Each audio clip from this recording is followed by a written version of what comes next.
Welcome back to Gray Squadron Gaming, where we're joined by our special guest here, Will Shick, who is the VP of Creative Development and Strategy. I get that right, Will? You did. I There mean, we I assume go. you did. I I'll don't get try. it Got right that half the business card time. on lock. So who knows? Well, thank you first of all for joining us, Will. Really appreciate it. Yeah, heck yeah. Thank you for having me back. I'm excited to be here again. We had a whole list of questions submitted from the community a couple weeks back that we gave to you, let you Mhm. sort through. And then yesterday you went and you showed off some really cool stuff at Gamma. So then we're like, well, now we got to ask you a couple different questions first. It's true. Well, shoot, you can ask the old questions and the new questions. I'm here and Ross can't stop us. He Perfect. has no power here. Uh, That's right. Yeah, so we'll just jump right in. The first question I want to talk about, and maybe everyone's not seen it, is you guys showed off four new core sets, one for each of the major factions, if you will. So those look awesome. Anything you want to say or add to the people who didn't see the Gamma presentation, just so they know what I'm talking about? Sure. So, at Gamma, which is the retailer trade show, it's a big one for the year. Tons of retailers from primarily North America, but also some globally come in. And effectively, a lot of game studios and game companies and tabletop industry folks get together and they show off what's coming for the year, right? It's very trade focused. So, all of the things that are shown off, all the discussions are usually centered around the business aspect of the thing. And our marketing director, Ross, who is out there, gave the AMG presentation as part of the Asmodee overall presentation for what's coming for the year. And a big portion of that was, of course, focused on Legion. And one of the things that people have been waiting for, and we've been a little cagey about because we've been waiting for this information to come out, is that the future of Legion, jumping into Legion, the starters, like how do I get started in the game now that we're in kind of this new refreshed, moving into a new edition, right? Quite officially with new products and all this stuff. How do I do that? And the answer is that we're shifting the starting situation for Legion. We've moved away from the two-player core sets that launched the game, and we're moving into single-player starters. And so, what these starters really allow players to do is to pick their faction, dive right in, get all of the stuff that they need to start playing, and we feel it's a really great value proposition now that the game is where it is, right? When it launched, it's always really nice to have those two-player starters because it gives people the opportunity to jump in, learn the game. Like you pick up one box, it's kind of board gamey in that you pick up the box and you can start playing with your buddy or your sibling or whomever right away. The problem is that once you hit a point where the game is successful and people know what the deal is and they want to dive in, those boxes can become kind of a challenge because you say, okay, well, I just want to play Rebels. I need to get the starter, but now I have half the Rebels that I really want, and I have the other half of this Empire army that I know I'm not going to do anything with. So, do I split that with somebody? Can I find a friend who wants to also get a core set that actually also wants to play Empire instead of Rebels or one of the other factions? It becomes a really challenging kind of hurdle for players to jump in. And starters are really important, right? They're kind of the no think situation to get into the game, right? If you're new to the game, you don't understand yet how to build an army. You don't know, what that you need a commander and you need a couple of like three core units and all of this other stuff, right? So if you look at that wall of products, you're gonna be like, well, I don't know what any of this means. Do I just buy what's cool? Do I do this stuff? So that starter experience is really there to prime players to get them everything that they need so they can start having success right out of the gate. And that's a really big one for us at AMG in general is engineering success, right? Because if you try to do something new and you see success at it, you're more likely to like attach to it and want to keep doing it, right? It's when you run into hurdles that say, "Oh, I'm not very good at this," or "I don't understand it," or "I've messed up." Those are all points, those are all exits on the road to Mordor in a manner of speaking. Like we've hit a wall. I'm just gonna quit, right? So with those single player starters, it opens up a lot from a player perspective and a retailer perspective. Because, like you say, I want to play Legion, right? Legion's a well established game. Everyone knows kind of what it's about, why they should be playing it. Very exciting. So these new players, we're going to be talking to and bringing in over the next course of the year as these release. They're going to say, I want to play Empire. Great. Here's your Empire starter. It has everything you need as a player to start playing. And as talked about kind of briefly in the presentation, and especially for those who were there, who got to hear Rosh's whole spiel, the starter boxes, we worked really hard to make these like the best value on the market today for a starter, right? So they include a full 600 point Rose. launch of these skirmish go points. And that game mode is no longer going to be called skirmish. It's going to be called recon. Oh, okay. And so I think there's a little bit of confusion on the slide where it says like, a recon level army, and then it talks about playing skirmish games. Yeah, I was Right. going to That's ask because you they're about one and the same, right? Recon is the new skirmish. And there's an important reason for that is that skirmish is a term that's used to explain a lot of our other game products, and it's a type of game in the industry. So when you say skirmish game for Legion, it causes a lot of confusion. It's like, what does that mean, right? It unless you're in the Legion ecosystem and you know what skirmish means, right? Oh, it means a smaller point game. When you hear Legion skirmish, it's like, oh, so you mean like individual characters running around, like special operations, right? Special operations is a skirmish game, by the standards of like what a skirmish game is, right? Sure. So we changed the name to really clean up a lot of that stuff. It was a great opportunity to do so. We raised the points value to 600, which kind of gives you a nice little like starting point for jumping into the game. We felt that that worked really well with the 1,000 point bumps. Now you just have to collect 400 more points as a new player if you want to get to that level. And that was kind of the impetus of it. So, you get your iconic character. Each box features kind of the original core four. So you have Vader, Commander Luke, Obi-Wan Kenobi, and General Grievous as the commanders. And then the boxes come with those 600 points of miniatures. And they come with all of the tools and the cards and the dice and everything else that you need, right? So right out of the gate as a player, you have everything you need. You just have to put it together, right? You have to assemble it, and then you can slowly paint it as you start playing games with a friend who also picked up a box. We worked really hard to make sure the boxes are all balanced against each other. So, it's really great for a new community or to bring new players in because they know right away that this stuff works together. And if you're playing against somebody else who's using the contents of those boxes, you're going to have a really good learning experience, right? And it's going to introduce you to the concepts and the game rules in a nice like measured fashion. And if you're playing against other players who are entrenched and they have their own 600-point recon forces, it's not going to be like a disparate battle, right? You're still going to have a pretty solid list that's going to be able to do well, and it's going to teach you how to do things. And ideally what it's going to do is it's going to prime you to say, okay, now that I have a good foundation and understanding of the game, I know where I want to go next, right? One of the first things that we expect players, of all types, but especially new players will want to go to is they'll want to go to that new universal upgrade card pack, which I'm sure we'll talk about the card packs as well. But universal upgrades are such a great way to start experimenting with different builds for the units that you already have. And they're really nice because they open up that list building possibility as a player is still working through that 600 points, painting it, getting a table ready, because you're not going to do that right away, right? We all know as hobbyists, painting a 600-point force, it's going to take a while. It could take anywhere from 5 days if you're a really fast painter to a couple of months. So, we expect that there are upgrades. There are universal upgrades in the box. They're all the unit upgrades. They're specific to those units in the box, right? But not every universal upgrade is included, just like previous core sets. There's just a selection of them that we felt made the most sense to go into those 600-point pre-built forces.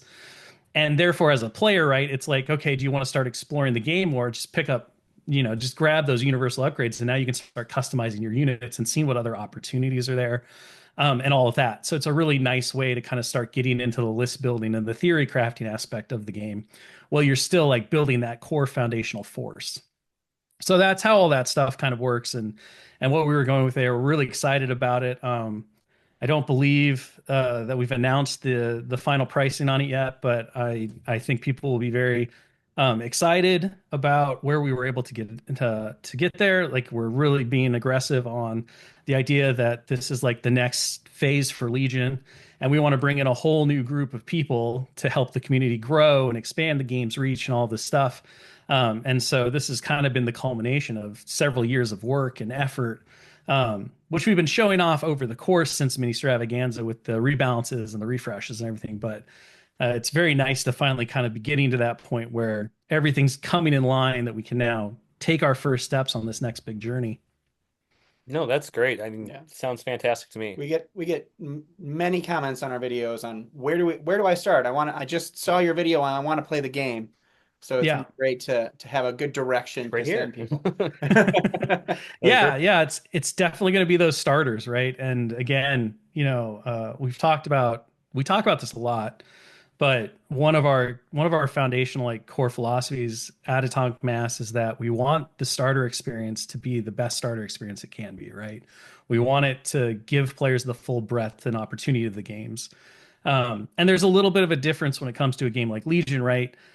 Our other core sets in the past have all included terrain. Of course, these don't. The idea being that, like with most traditional mass action war games now, players are kind of they're left to their own devices, or the understanding is you'll play at the store, or you'll find a community that has terrain.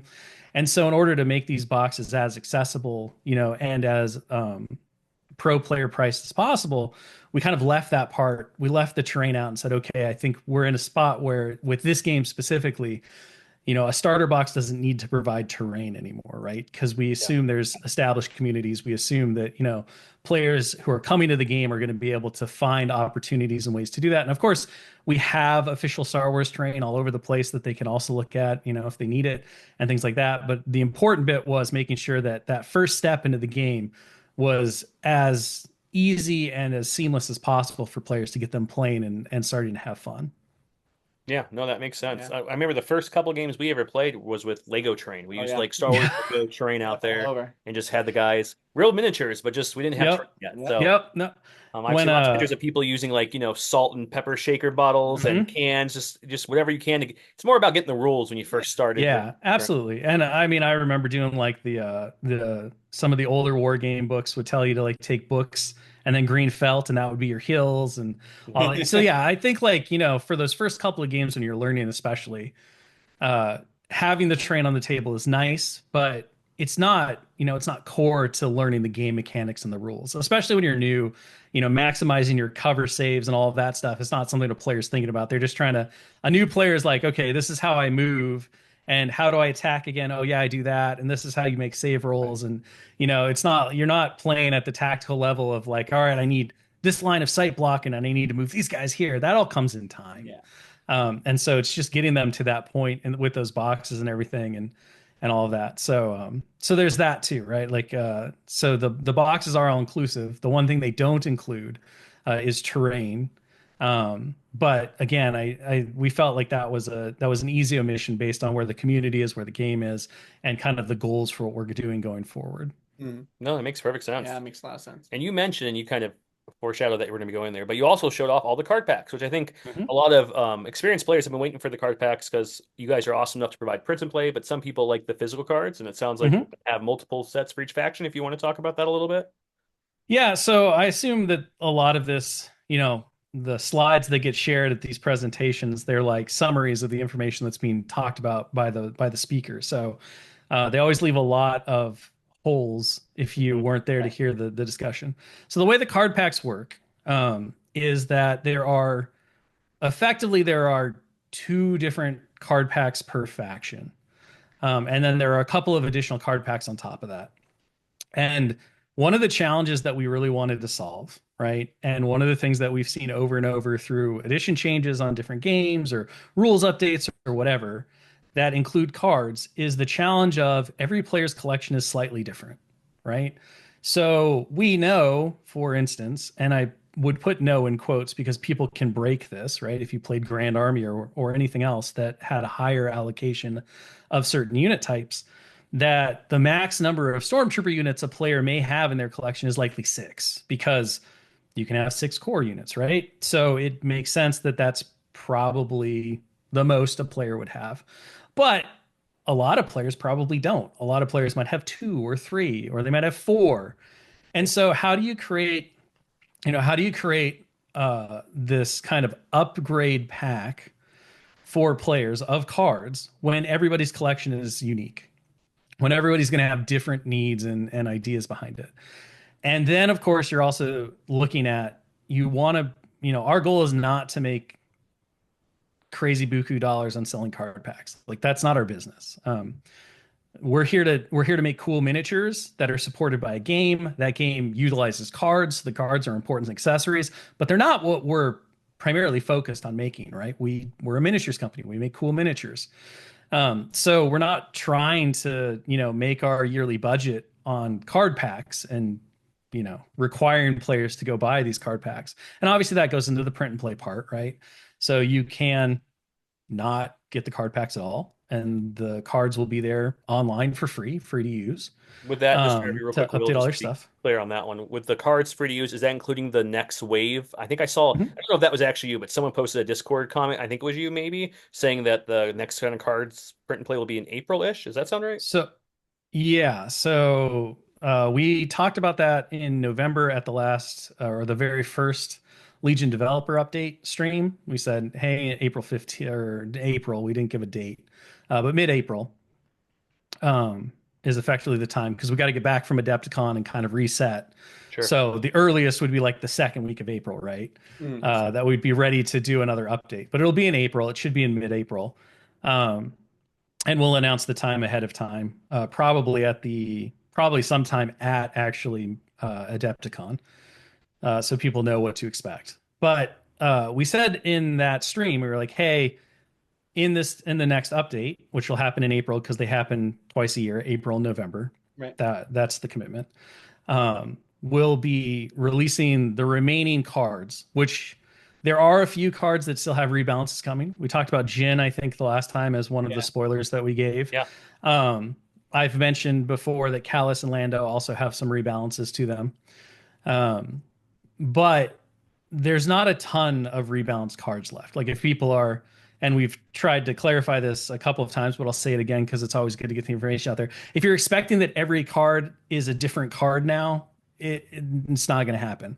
The vast majority of rebalances were in that mini extravaganza dump. There were a few things that didn't make it because we were still finalizing the testing on them, Mhm. and we didn't want to rush them out, right? Because we weren't confident with where they were, and we had a little bit of time before the cards had to go to print and start actually rolling off the printer. So we were using that time to make sure we were maximizing our testing. So those are the cards that are going to wind up getting the rebalance cards anyway that'll get released. And then everything else is just going to move to the new format. So anything that's currently not in those print and play documents from Mini Extravaganza that is still in the old format will be available in the new format. So you'll be able to have all your cards looking the Nice. same. That'll be nice. So everything that's basically everything that's in those card packs that's going to come out is going to be available as a print and play item online, right? That's great. So if you're a veteran player, which you likely are if you're listening to this, and you're uninterested in getting professionally printed physical cards in those card packs, print and play is fine for you. You'll be able to get access to all of the updated cards that way. And so there's that opportunity, right? And that'll all be available and complete in April. Um, and so going back to kind of how the physical card packs work. So we have the print and play is kind of like the smooth over, right? You have the option to just do that. You don't have to worry about getting physical cards.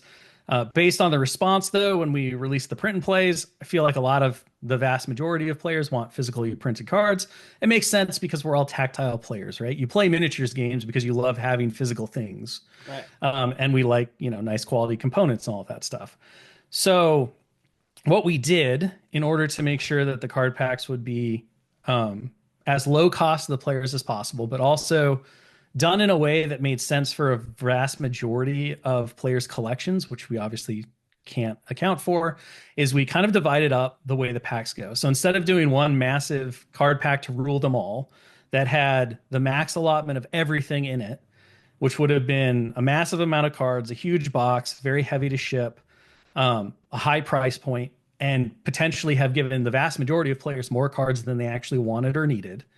What we decided to do was we decided to kind of carve it up and try to make it a bit more a la carte in a way that still made sense from a product manufacturing and a retail store's stocking size or a stocking way.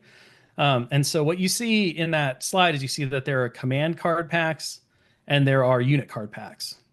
So the command card pack includes all of the characters and all the characters, basically, all the operatives and commanders, and then all of the command cards that can be used by that faction. So all the character specific ones, and then the new generic ones that are in the refresh in Legion 2.6, which won't be 2.6. I think it's already 2.7, but we'll keep calling it 2.6 just for clarity until we get to something else. So a player only needs one of those, right? Like there's no player on Earth that needs more than one. And And then for the unit packs include effectively half the allotment rounded up of the force org. So if you can take 6 of something, you'll get 3 of it. If you can take 3 of something, you'll get 2 of it, right? We can't do half cards. It doesn't work. I don't think players would be happy about that little craft project. So we just decided to round up.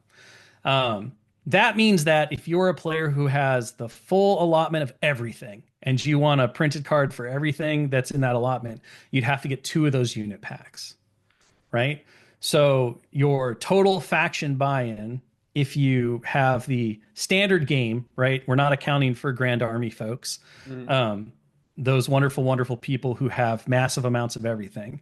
But for an old school standard 800 point army, or now in a 1,000 point standard army, you would have to get the command pack and 2 unit packs, and that would give you everything plus some extras, because of the 3s. Right. Like, again, you can't cut those in half nicely. Sure.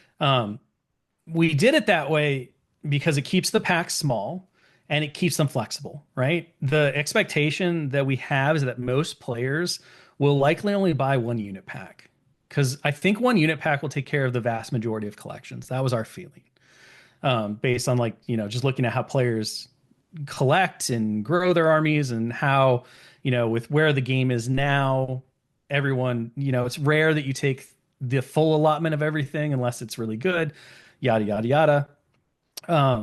And even then, as the game continues to grow, you want to have more options rather than less. So that's how it kind of works out. And the hope there is that we've provided enough flexibility that players can, at the lowest cost possible to them, be able to pick up these card packs and transition their collections over. In addition to that, you have the print and play. So, for example, if you're 1 card off of certain unit types, you don't have to buy the second unit card pack. You can just go and supplement that with print and play if that is acceptable to you. So you have options, right? The goal was to provide as many options and opportunities for players to be flexible enough to meet all of different players' needs and desires, and do so in a way that they're not feeling like they're breaking the bank on just transitioning their cards over. So we went from free to, effectively, the goal was to make it, less than, I think, if you have to get the most expensive packs and you want the full allotment, you're looking at $70 total to get all the cards in your faction. That's not bad. And we felt like that was a relatively even price point with what other games expect when they do transitions or they do new edition shifts. Right. And in a lot of cases cheaper, because again, you don't have to do all of that. And so that's the faction side of it. And again, the cost that I give is kind of an estimate, because I don't remember entirely where all of the pricing lines up, and of course those things will get announced officially later. But that was kind of our target. Our target goal was to be in line, or less than most of the standard cost to change over for an edition or for a new game rule set. And then the other thing to note about those unit and command packs is, because there's the print and play options, and new players as they come in aren't going to need them because they're going to get the new cards anyway with the units that they pick up. Those card packs aren't going to be in existence forever, right? They're transitional products. And so that was listed on the slide. It said transitional product. What that means is that it's only going to be available for a limited amount of time. And then they're just going to go away, because they're just going to clutter up shells, and they're just not going to be useful. Eventually we're going to get to a point to where there's going to be a couple of updates, and the information in them is not going to be completely accurate anyway. Mm-hmm. So 2 years from now, are you really going to want that card pack regardless? Because maybe 15 things in there have different point costs, or maybe there's some errata text that's changed, right? They're not going to be 100% accurate, because we're in a living, breathing game. So they're good for the moment, and they're a great way to get players into that next step. But they're not probably forever friends, because we want the game to continue to thrive and grow. And I think everyone agrees with that, based on, the community's excitement and desire to see relative points updates and all these kind of things that are going on. So those ones are that, and then you have the universal packs. So these ones are like the evergreens. They're the ones that players are always going to want. They're always going to need. They're important to both existing and new players. And there's two of those. There's the battle card pack, which of course has all of the mission cards that were currently released with the mini extravaganza print and play documents. So the ones that players have been using for quite some time.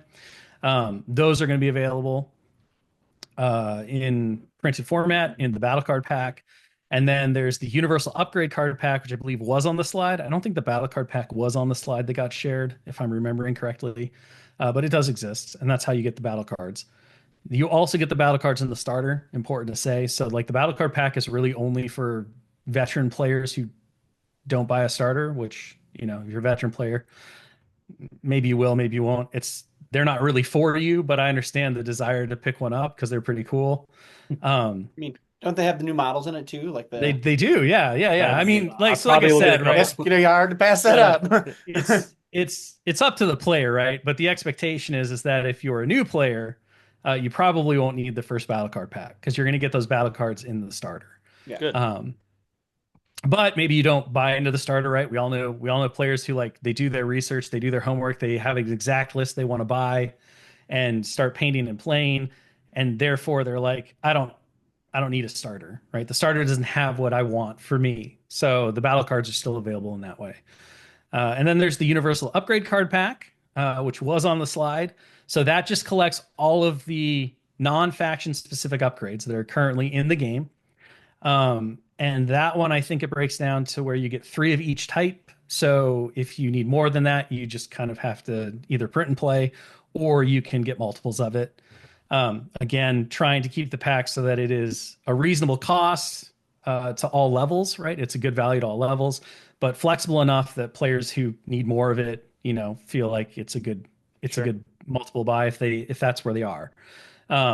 The expectation, though, is that we picked a number, right? We worked really hard to try to pick a number on the cards in that pack that most players will not, right? We really want these things to be like a one-time buy. Because, again, we're not trying to, like, get you on cards, you know? But there's a lot of things that go into, you know, there's a lot of manufacturing concerns and hurdles that you have to think of when you're making products. And this is kind of the business side of it that I think a lot of players don't think about because they don't have to, right? Which is great. Like it's the part of the job that is the most unfun is usually considering like how do you make a viable product? Because you have to consider what, you know, our publisher Asmodee and their production wing like is viable, right? Factories will only print certain things at certain volumes because otherwise it's not worth their time, right? They're not getting paid enough to set up the machines and do this stuff. And then you have to think about shipping weights and logistics. If you make something too big, it's going to become really expensive from a shipping standpoint. You're not going to be able to get as many in a carton, and that affects, you know, your final price because every single penny has to go somewhere. Somebody's got to pay for it. Right. And you know, in manufacturing and production, the person who pays for it at the end of the day is the consumer. It is the player. So, you know, all of our decisions, all of our choices, we're always trying to be as player forward as possible and price conscious, because we want people to be able to engage in the hobby. We don't want to price people out, right? Yeah. So you look at these card packs and you say, okay, well, where's the right break point? Where do we feel like everyone's getting the maximum value that they need? That it's a viable product for, you know, our publisher Asmodee. It's good for the retailer, and it's not going to be something that they're going to lament having on the shelves because it's going to move well, and you know it's going to be great product. It's not going to be dead product, and it's going to represent the best value to the players, and it's going to be desirable to them, and they're not going to feel like they got, you know, that they didn't get a good value, that they didn't get what they should have. And that's going to, you know, ultimately make everyone happier in the game, more excited to play the game, and have what they need to be able to use the cool miniatures that they've collected over the last 3, 4, 5 years. And so that's where all of that kind of shakes out. The other really exciting thing about the Universal Upgrade card pack, which might be getting ahead of one of your questions, is that we've talked a little bit, I think, in the past or on different places about, you know, universal upgrades and are there going to be new ones and how does that work and what are your thoughts on that? So the upgrade card pack is really we're really excited about this because it is Well, this one does not, and I'll make that very clear. This first universal upgrade card pack does not have any new upgrades in it. So again, everything like these card packs are really focused on getting everything that previously existed updated into the game. However, uh, once that's established, we have plans and are working on currently new universal upgrades that will go into an upgrade card pack too. And so, Okay. um, what having those cards separated from products allows, again, is it allows us to be able to explore cool new ideas and not have to worry about how a player gets them, right? You mean you don't have to buy Because 6 TIE defenders for a certain card in the game? correct. Yeah. I Remember. mean, even with Legion, right? Because there was that shift where it was like, okay, well, every upgrade card that's universal will be available within a faction specific box for each faction. But what if you don't want that specific unit or you're not interested in that character? You still need that card, right? There's still a level of you're selling cards over miniatures. And Right. I'll say it again, right? We believe in selling miniatures. That's what we do. So locking cards into specific products to us doesn't make sense because that's just not our model. But the cards are very cool and they support everything. So upgrade card packs going forward, we'll have new upgrade cards. We are working on new upgrade cards. Those won't be out this year. They'll be out in the future, but there will be more coming. Just like there are more battle cards, as we've talked about, coming as well. But a lot of that stuff will be like next year, right? Is when you'll start seeing that going forward, because this year is all about setting the foundation, relaunching the game with the new starters, with the updated cards, bringing in a whole host of new players, getting them comfortable and securely like locked into the game environment, and then growing it moving forward. Right? It really is kind of a fresh start. It's why we like the word refresh, is because we haven't thrown the baby out with the bathwater, but we are seeing a brand new like phase or era with the game in general. Polishing that baby up. That's right. That's right. We scrubbed them clean. We're putting in new bath water. It's nice and warm now. All that good stuff. And I guess one question that I saw over and over in different communities about the card packs is you kind of mentioned that let's say my army has 3 scout troopers and the pack only comes with 2. If I want to go to a tournament, if I only have those 2, is that good, or do I have to print a third or buy a third to play in that tournament as long as I have one of the cards referenced on the table? So the rules are going to change for the requirements with tournaments and organized and official play to the cards. The first change, of course, is that official print and play options are allowed, right? Mhm. And you don't need to have a copy of the non-print and play card with you, which I think was an old requirement that existed at one point, because I've seen some people mention it. I don't remember it specifically, but I believe that it might have been a thing. So that's a change. Additionally, the rules are changing to what cards you have to have and how many copies. In regards to the unit cards, you do have to have a unit card for each of the units in your army. And the reason is because cards go onto those units, right? So you need a way to track that stuff. Mhm.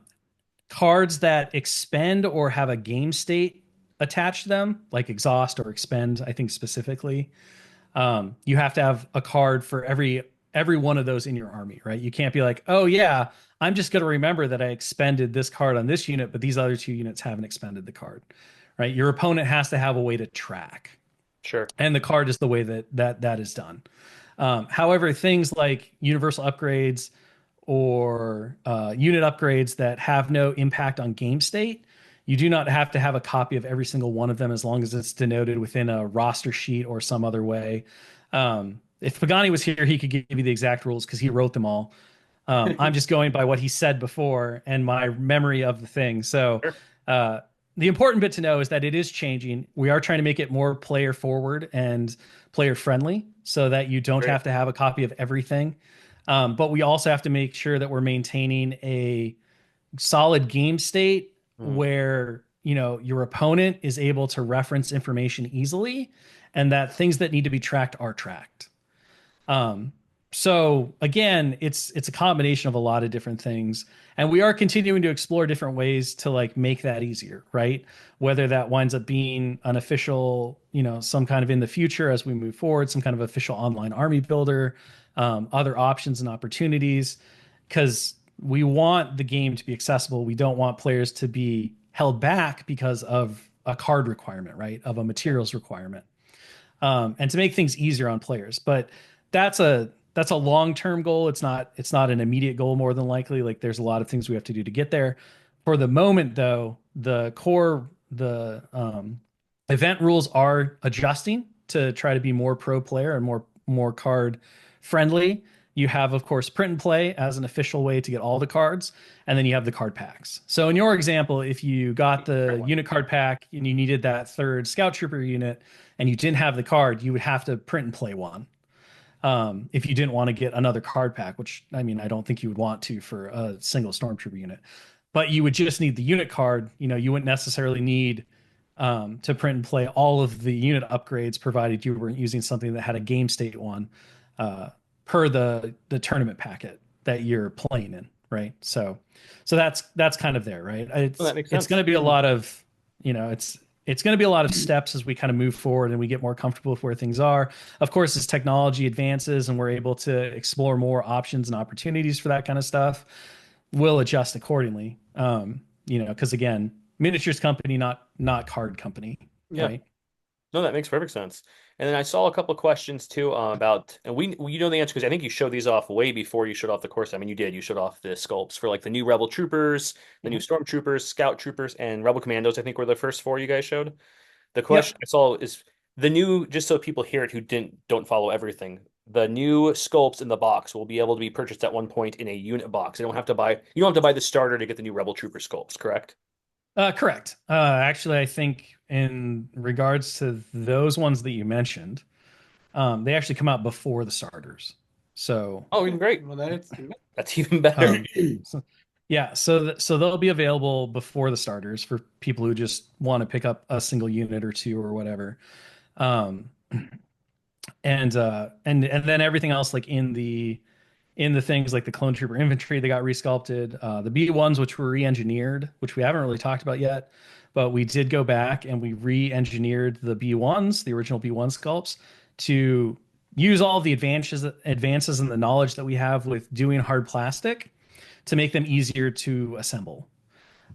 So for instance, I think one of the biggest changes from the original kit to the new one is that all the B1 heads are now one piece. Well, that's nice. Thank God. That's nice. So that's pretty exciting. At the end of the day, as I've explained to a couple of people I've talked to about this, like they're easier, they're not easy, right? The droid designs in general, just because they're so thin, which makes them stand out and very cool, means that there's just not a lot of material to do connection points to, right? So there's always a challenge when it comes to doing, things like droids or things that have kind of unique silences that you're like, okay, well, this is the material that we have to work with. How do we make it better? And our engineering group did an amazing job. The team under Marco and Evan and Kevin, they did wonderful work, I think, in really improving the experience. But at the end of the day, those B1s are still going to be like an intermediate hobby, challenge, because they just are what they are. And we can't just go in and like make them twice as thick to make them plug easier, because they wouldn't look right. They wouldn't be true to like the B1s. Everyone would be like, why do they look so weird? Well, do you want them to look right, or do you want them to be super simple to assemble? Yeah. And we want them to look right? Like we want it to look like Star Wars on the tabletop. So those are, sometimes you run into those issues. But I think dramatic improvement overall in terms of the player experience to that. So that was really exciting to be able to do. That's great.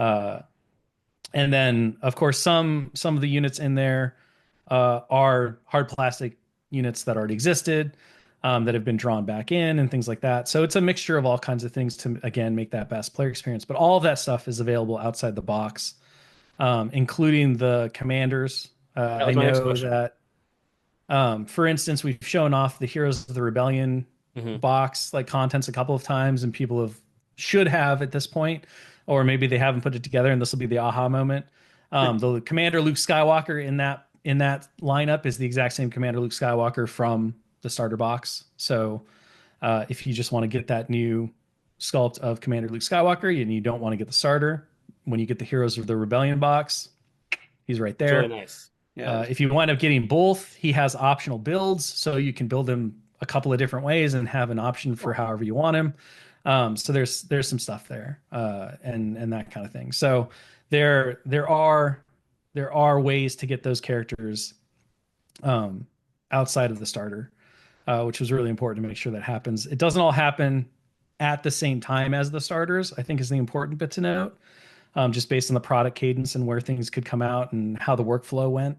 Sure. So if you can wait, which most people I think are capable of, whether they want to or not is a different question, you will have the opportunity to get them outside the starters. If you can't wait or you want them now, the starters are obviously going to be the first opportunity to get them. Makes sense. And like you mentioned, Ross was up there talking about the slides. A lot of us only saw a still image of a slide with little information on it. So if you haven't said this, that's fine. We'll wait till you guys officially announce it. But did Ross say like what's in the box? Like you could tell from the pictures in the Rebel box, it looks like Commander Luke, Rebel troopers, and Wookiees are on there, and Vader's got Vader, Stormtroopers, Scout troopers. But I didn't know if that was listed or said anything. He did not explicitly state all of the things that are in those boxes. I believe that's an Adepticon roadmap thing, so probably can't give it away. I will say if you follow the contents listed, or if you match the contents to what you see on the covers of specifically, and this might be another thing to note, the Rebel and the Empire starters, those are final covers. The Republic and the Separatist covers are not. Those are stand-ins. So the official covers for those will be revealed at Adepticon. Oh, Nice. cool. So if you're trying to draw conclusions of what's in those boxes based on those two pieces of art, you're going to have a really hard time because those are just placeholders. As most people have noted, they come from command cards that already exist. Yeah. But when those slides were created, the art for those wasn't placed on the final boxes. Yeah. So like a lot of things, especially at a trade show, you're just trying to show off the idea of what the thing is. It doesn't matter if it's the final thing, as long as you're getting like the details, the important details for a retailer, right? And most retailers, it doesn't matter if the art on the box is what it's supposed to be, right? They want to know the size and the dimension of the box and the price and all of this stuff. So those two are placeholders. The final images, which are very different, they match the style of the other two, which if you kind of look closely at the Rebel and the Empire one, they actually line up. So there is some missing art in the middle, but they actually create a panorama, like a big widescreen battle scene. Oh, that's cool. The Republic and the Separatist ones do the same. So nice. The final art will match the same style. They were all done by the same amazing artist. The two pieces, right, were done by the same artist to make a full, complete picture. That's great. Awesome. So those will be coming later, but I think the final box contents we're revealing at Adepticon, so I probably can't say. No, that's fine. Oh, yeah. Perfect. You've already given us recon mode and a couple other little things that we didn't know about, so I'm not gonna do too much. Well, good. That's great. I'm so glad to hear that one. It's nice also for the new players and people trying to come in. They now have something they can see and like, look, see, it's coming roughly around this time. So that's really nice. Yeah, and I think the slide said fall, which to clarify, because a couple of folks they took so fall is a interesting statement because when you say fall as a retailer, you kind of assume that September, like August, September, October kind of timeline, right? That's traditionally the sales of fall when pumpkin spice becomes available again. It's a great way to think about fall. But seasonally, fall doesn't quite follow that, right? Fall runs until December 20th for the solstice. But that's considered quarter 4 or winter. So if you're concerned that fall means end of the year, it does not. Fall means like kind of within that window of August, September, October. And that information, the specific release information, is gonna come out, I think, right after the roadmap at Adepticon is the current plan. Cool. So everyone will have a pretty good idea of when these products are coming and all of that. But they are certainly not. They're not going to be right on the cusp of the end of 2025, 2026. They're going to be at an ideal time for the holiday season, and usually when we see a big uptick in terms of players coming back from summer vacation and getting back into hobbies, right? Yeah. That makes sense. No, that's great to hear. Warming up your Christmas list already. Got it. Yeah. All right, we'll jump into some community questions if that's okay now that we got through Let's do it in the beginning. Okay. Well, you kind of said a little bit about the cards already, but someone asked, they noticed that Anakin doesn't have a flaw card when you guys rebalanced him. And you mentioned multiple times that Callus and Lando are getting some changes. Is the flaw card, can you say if that's staying around? Or are we getting rid of the flaw card? That was the question at large. Yeah, so flawed cards and the flawed ability keyword in general are no longer in Legion. Awesome. They have been removed. Thank We God. had a I lot was of really holding Lando back. Yeah, we had a lot of conversations internally when we were working on it, and that is one of the reasons why Lando and Callus were still being balanced around when we did the initial drop at Ministrav, and why they're some of the last remaining like changed cards that are coming out, right? Mhm. Um, because with Anakin, we removed the flawed idea and it worked out really well. And we saw that players were instantly more likely to take Anakin. And they were like, oh my gosh, it's so nice to know that like taking something doesn't handicap myself. And I think in general, well, thematically, the flawed concept was cool. And it ties into these characters' stories and somewhat of their like personalities in a way. Mhm. The problem is that if you want to play your favorite character, you don't want to feel like you're giving something up or you're being punished for doing so. Yeah. And what we saw from player community and playtester feedback and everything else was that that's what it was doing. The flawed concept, well, thematically interesting, was even a minor negative to taking a character can be a thing that just stops you. It's like, well, why would I take this character if I can just take this character and not have to deal with a flaw card? Right. Or, with my opponent getting a bonus because I want to do something. And and I think the other problem is that, it might have worked if the characters had some kind of significant benefit that overrode the flaw card. But what we saw is that most of those characters were pretty in line with every character that didn't have a flawed card, right? You could argue that contingencies was kind of the makeup for a couple of them. And then Anakin had his own weird Anakin game that he played with his command cards and stuff, which was, rules wise and mechanically cool, but I think in practice difficult. It held him back. Mhm. So where we wound up was let's just ditch this concept because we kind of identified the fact that it's not compelling player design to take iconic characters and punish you for wanting to put them in your force, Yeah. right? Yeah. Um, and so that's where we wound up in that. So they will not have the flawed card. I mean, it's possible the flawed keyword comes back someday in a different form, but I doubt it. We haven't had any conversations to that. I think we just kind of jettisoned it and said, okay, we're Yeah. we're happy without this anymore. I think the majority of And us will tell you that sounds good. Yeah. Yeah. yeah, there's always that question of like it. There are things that are negative that have a place or a reason to exist, right? Um, but I think in that case, it just was one where it was very easy to see once we got really into it that it was holding back the characters from being compelling choices.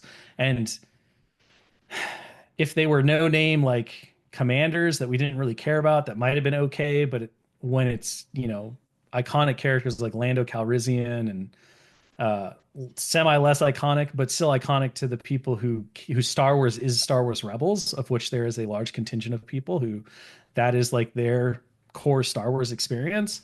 Um, you don't want them to have reasons as to why you shouldn't take them, right? Yeah, Right. So that's where we landed on that. that makes Well, sense. I think most of the community is going to be pretty happy about Yeah, that. I'm the majority.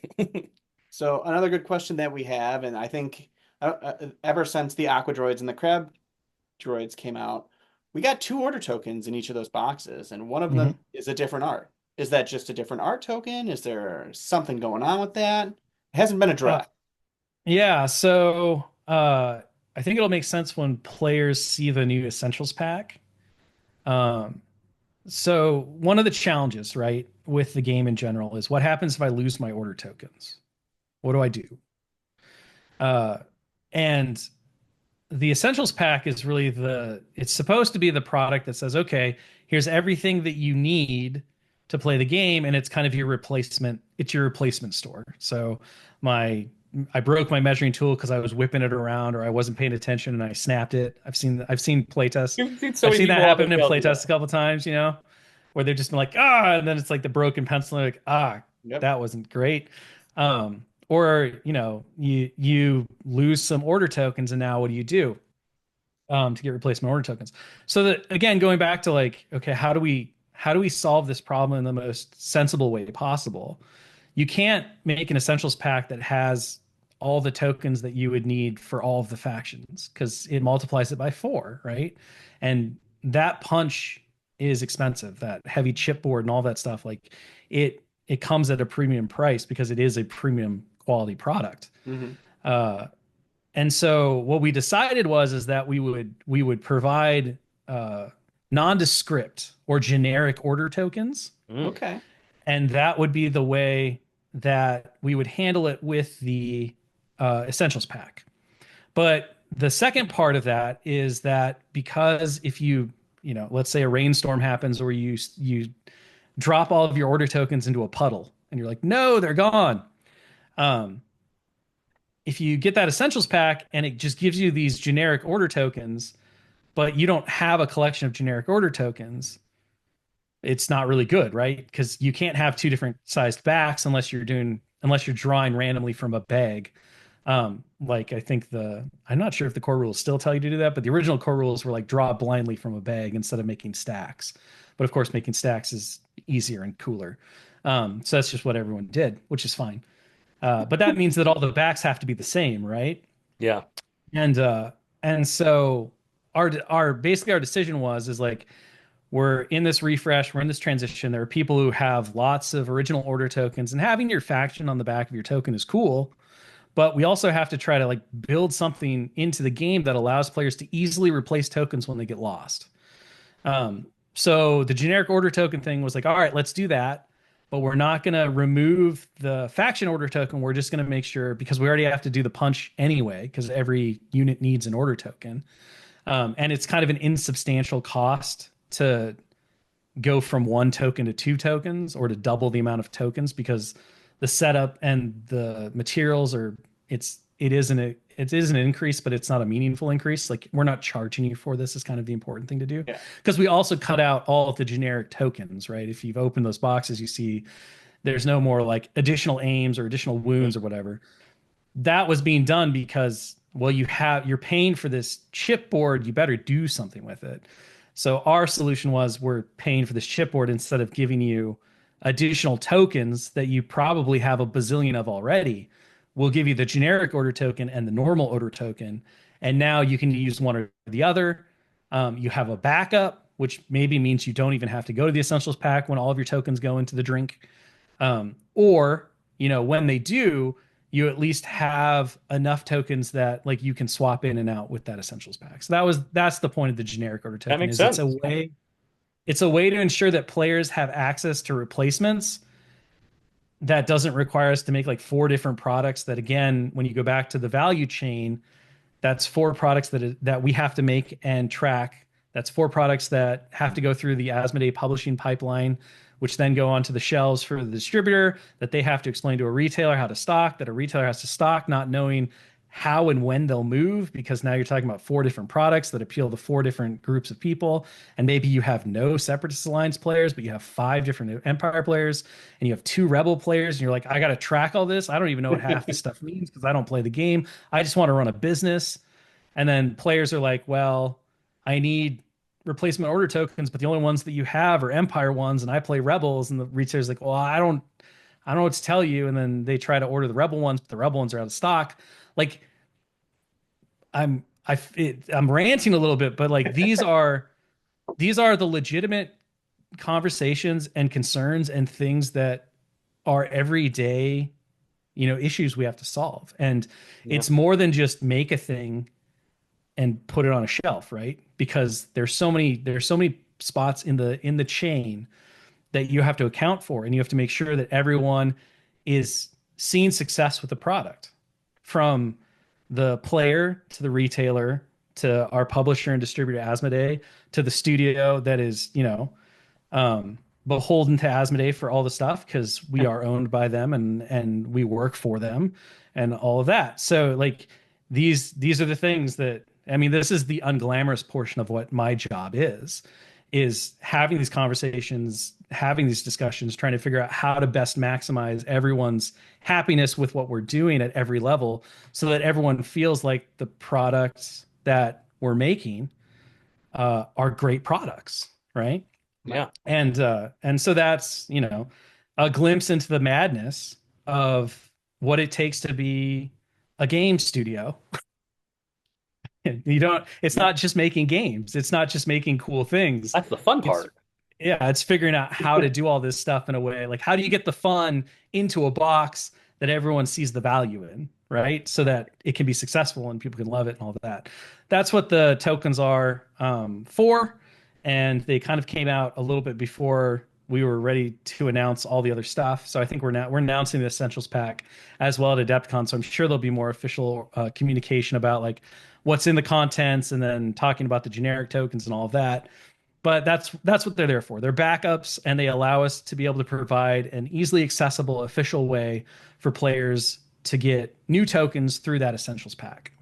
And that makes sense Yeah, because I was like, they didn't look very like nothing about them screamed CIS. I was like, right. are they just like player B tokens or generic No. tokens? That makes perfect sense. Yeah. Yeah, they're just generics, which you could use for whatever. And, I think this is a smaller consideration, but much like when the Essentials Pack was originally released alongside the Shadow Collective starter box, um, they're there for that player again who does their homework and says, I don't want to buy a starter. I want to buy the things that I specifically want. Oh, but I need the templates. I need the tokens. I need Yeah. these things. How do I get that without buying a starter? The Essentials Pack is how you do that. So Yeah. there is some percentage of players who will get that as their starting experience as well. And of course, they're going to get their generic tokens. So, No, yeah, that makes Yeah. sense. The other thing I kept hearing going around everywhere, and maybe you can or can't say anything with this one, is that the reason that you put those in those and not aims and dodges is because you completely redesigned all the aims, dodges, and standbys and such. Are they, do you know, can you say if they're the same like aims, dodges we know, like shapes and stuff? Do you know? I'm sure you I'm trying to remember. can. They so the designs of the tokens and everything did get updated. It doesn't mean that you can't use the old ones, right? They're just as good, but I think there are visual differences between the two.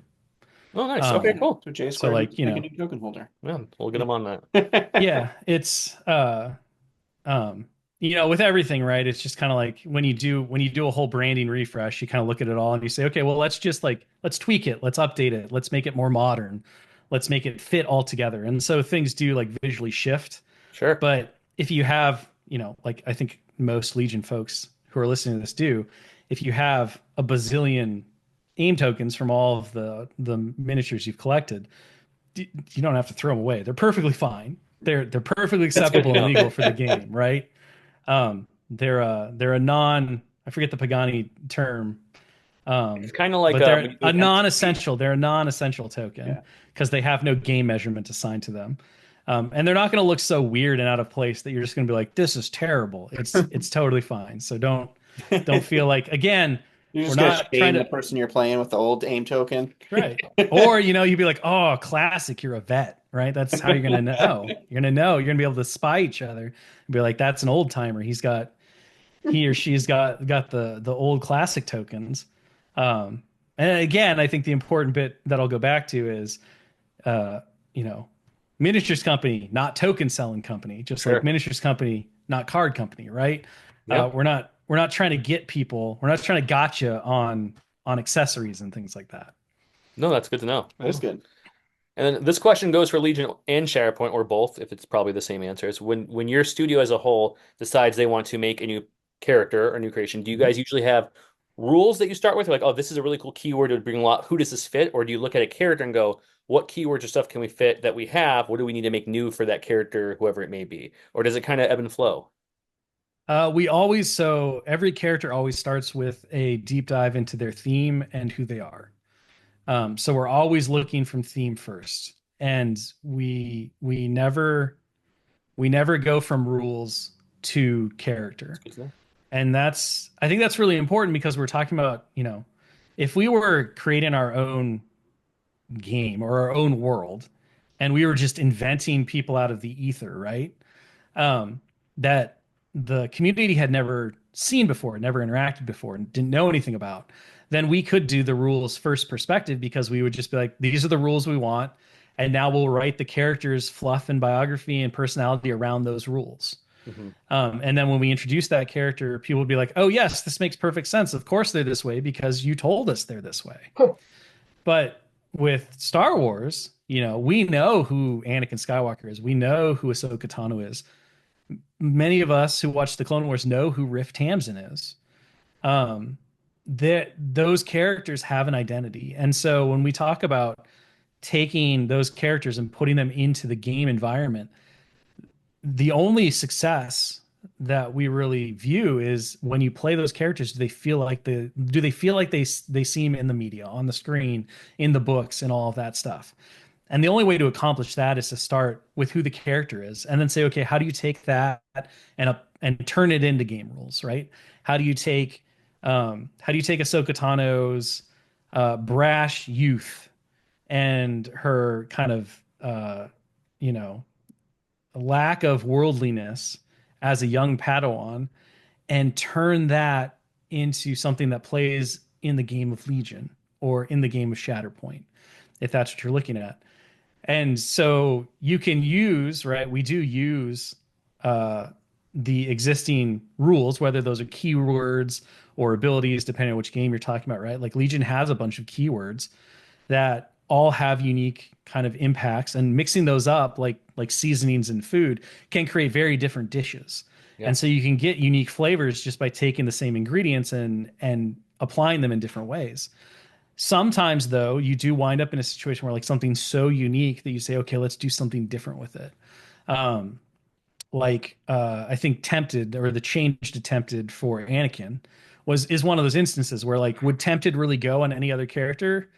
Maybe, but probably not. Like it's kind of a unique thing to Anakin, in terms of what we see in the journey and all of that stuff. So you can invent new things, but by and large, you usually get pretty far by saying, okay, what do we already have available? Is there anything that we have to make from a game perspective, just in terms of like good game design and like balance and everything? It's best if you don't have to invent a lot of things, because the more things you invent, the more things players have to remember, the fatter the rule book gets. And there becomes a point where things become so dense that, these games and these communities thrive when new players are coming in constantly, right? You want new players to see success. If you have to go through a phone book's worth of rules before you can even play the game, you're going to see less people come to it, because everyone wants to engage quickly, and they want to be able to play a game and have fun and feel like they can understand it, and all of that good stuff. And so that's where do we absolutely need a new rule, or can we find a way to use what's existing in the game, right? Yep. And so there's always a balance to that, and you take it as it comes, and sometimes you can get really clever. Like in Shatterpoint, a lot of the times there'll be rules that are very similar, but they're slightly different, to fit like the theme of the rule. So maybe there's a rule that already exists that a character does a thing and then it deals damage to the thing that attacks it. And this time you change it because this character is like Healy or defensive, and you say, okay, well, instead of dealing damage, it's the exact same rule, but it's heals, right? It's recovers. And so there are things that you can do that way as well that can transfer into stuff. And so that's, it's always case by case. But at the end of the day, every single thing, whether it's a character or a unit, right, starts with, okay, what does it do? What do we know about it? What does it do? What's its identity? And then how do we translate that identity into game rules? Because if you don't do that, right, then you can make some really cool stuff. There's no doubt, like you could make some baller units for the game, but then players would look at it and they'd be like, these rules are great. This doesn't feel like, Stormtroopers at all. Right. If we gave Stormtroopers charge and pierce and immune pierce and tenacity like ability to make them just melee powerhouses, you'd be like, but that's not what they do. Like I love it, right? It's great, but that's not what they do. Stormtroopers are, they move forward and they shoot and they're suppressive and all this stuff. And that's, again, that goes back to, okay, understand the theme, and then how do you apply that theme and translate it into the tabletop? Not how do you take cool game rules and then just put a skin over it, right? Yeah. Um, which they're, like I said, different companies, different games do that in different ways. My favorite example is like Fortnite, right? So Fortnite, you can get a Captain Marvel skin, or you can get a Luke Skywalker skin for your character, and it's like, oh, I'm playing a Star Wars character, like I'm playing Luke Skywalker, I'm playing a Marvel superhero, like a Captain Marvel. I'm running around shooting people with a rocket launcher and an AK-47, like Just like Captain Marvel. yeah, just like these characters do, right? It's that, and that is what, for us, that is like the worst offense would be to do something like that, where you're just like, okay, it looks like the thing, but it has no relation to the thing.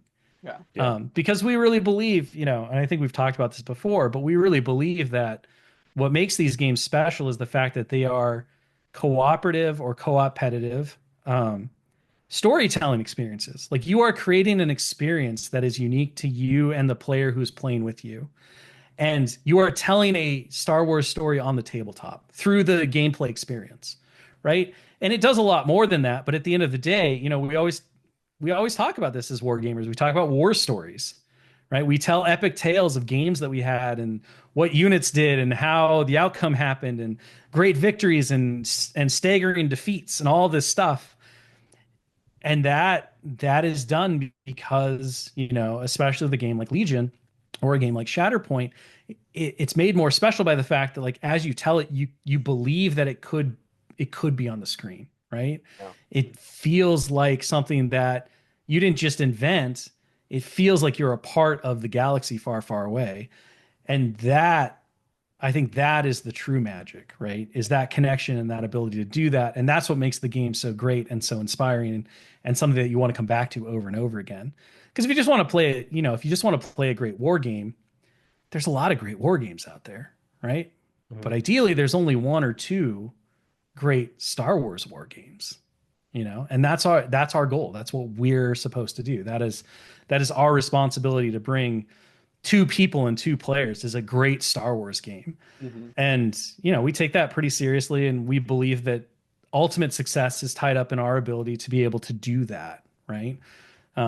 Whether Riot Troopers are good or bad, depending on the meta and the player experience and all of that, if those troopers are still cool and they feel like largely what a Riot Trooper would feel like, from an Andor or a different Star Wars like show, then we haven't completely missed the mark, right? Like, there are things maybe to adjust, and there's a balance component to the game that we want to obviously always be aware of and everything. But if the thing is, if a thing is not efficient in the game, but it still feels like Star Wars, then we're still very close to the mark that we're aiming for, which is you have this way to interact with the galaxy, with the IP, that lets you be part of the experience and to, expand on what the Star Wars, story and mythology is in your own way. Yeah, no, that makes sense. I like when you play units and you're like, man, that was a really cool Yoda move by just burying and Mhm. sitting there sharing his tokens and not Mhm. attacking early. Like, it just feels very, I like when characters feel very on point. Yeah. Yeah, for sure. And like I said, sometimes that translation, you knock it out of the park. Sometimes it takes a little adjustment, but that's kind of why, you go back to, there's all this different there are all these different adjustment points in the game. We're always looking at things. It is a living, breathing thing. And just because something is what it is now does not necessarily mean in 3 months, in 6 months, in 2 years, in 5 years, it's going to be the same, because everything that is released impacts everything that was released. There's also, the dynamic adjustments that we do as developers to try to keep the game on the same track. There's innovation from players. There's, all this different stuff. Like, there's so many different variables that can immediately turn things on their head. It's a very exciting thing to be a part of, because it is always constantly fresh if you're approaching it with that kind of mindset to explore and see what's going on. And, we as developers and designers, that's what we're always striving to do, is to maintain this living ecosystem of the game and introduce interesting things, and curtail things that are gonna be problematic or that are hurting the liveliness of the game system and the environments and all of that stuff. And it's little steps and little things here and there, and sometimes you wait things out and sometimes you move quicker than others. But it's a wild ride. That's the exciting part. That's the part that is fun. That's why you deal with all the other stuff about how do you make value products at all the levels, and you think about all these different like crazy things that go along with manufacturing and production, and you have all these meetings with people. You do it because it's what allows you to bring these experiences to people, to get to create something as wondrous as these war games that we get to play, in a setting that means so much to so many of us, right? Yeah. Which is just the cherry on top in a lot of ways. And I'm just gonna point one thing you said there. You purposely mentioned Riot Trooper, so maybe it's safe to say in April we see a Riot Trooper update, or was that just a random example you gave? I'm just curious. I mean, I will go on record as saying like Riot Troopers are obviously something that we're watching. There will be no update to them in April, so Okay. we'll just cut that one off at the head. Yep, 'Cause yep, cut it. I know how things can like be taken in different ways. I don't want to give any false hope. Like, yes, we are aware of them. There's a lot of other things that we're looking at. Right now, there's no plans to address them in April. But that's we do two updates a year. So maybe in November, there's a possibility that our them being on the active watch list results in something. Sure. We may wind up in November saying we're still watching them, but we're not convinced yet that either they need a change or maybe we're still working on a change that we feel is appropriate. All of that stuff, but that's going back to kind of the point of the April and November dates. It's not just to provide updates. Sometimes it's just to be like, hey, these are the things we're watching. Yeah. I think it's transparency to the community because a lot of, for better or worse, right? Communities often, when there are issues or they feel like there are problems, they kind of naturally assume, and maybe this is just a sad kind of commentary on where we are as humans, that no one is coming to help, right? That no one is watching or no one is aware of the pain and suffering that you might be feeling or the concern that you have. But, as we say a lot, and we'll say again, we're always watching. Like we're in all of the conversations. We're pulling all the data. We're having constant conversations about this stuff. Just because we might not be doing anything visibly at the time doesn't mean that things aren't happening. It doesn't mean that this kind of feedback is not being heard. But we, as we've talked about before, right? Every change has a dramatic ripple effect on everything. And that's everything that exists in the game currently. That's everything that's at the printers that can't be changed. It's like the last thing you want to do is make a change and then be like, oh, we just caused 5 more problems because of that change on things that we cannot change because they're literally coming off the press as we speak. Right? And then there's an impact on everything that we're testing for the future, because there's kind of 3 states of being in game creation. There's the things that exist. There's the things that are almost ready to exist and can't be changed because you can't, as much as I would love to be able to run in and yell, stop the press, like you can't do that. It just doesn't work that way. That's not, once those printers start going, that's it, right? It's coming that way. There's almost no, there's almost no opportunity without great expense, great expense and significant time delay to change something once it's in production, right? It doesn't work that way.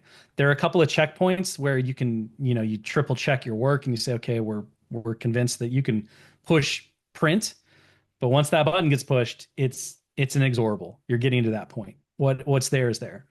And then of course there's all the stuff in playtest and in testing that you're working on for the next year, the next 2 years. So every every change that you make has to account for what does it do to all those things, right? So even the simple quote unquote changes are not simple because you have to look at the knock-on effect of every single thing that can be touched by it. And in a game like Legion or a game like Shatterpoint, that is every single thing, right? Um, and so that, that leads us to want to be cautious. And the last thing we want to do is make a change and then make another change to fix the change and then make two more changes to fix those changes. Yep. Right? Dominoes are falling. That's not healthy, right? That's not good for the game. It's better to, in our opinion, because of the depth and breadth and complexity of these games that we work on, it's better to let Riot Troopers maybe be a little under and see if other things that are being introduced, potentially new missions, new primaries, new secondaries, new units, new universal upgrades, right? Does it just take a universal upgrade that, like, crazy idea, right? Don't take this as a thing that will happen. But what happens? What happens if you give Riot Troopers an upgrade that effectively gives them burst of speed? Are they fixed now? Right? Is that all they need? That'd be sick. I mean, that Riot Trooper is pumping it. Like, They so dive on their shields down a hill at you. So, I mean, the important bit, right, I bring that up to say there are lots of ways that you can impact change on things in the game that aren't just go back and make it better. Yeah. Right.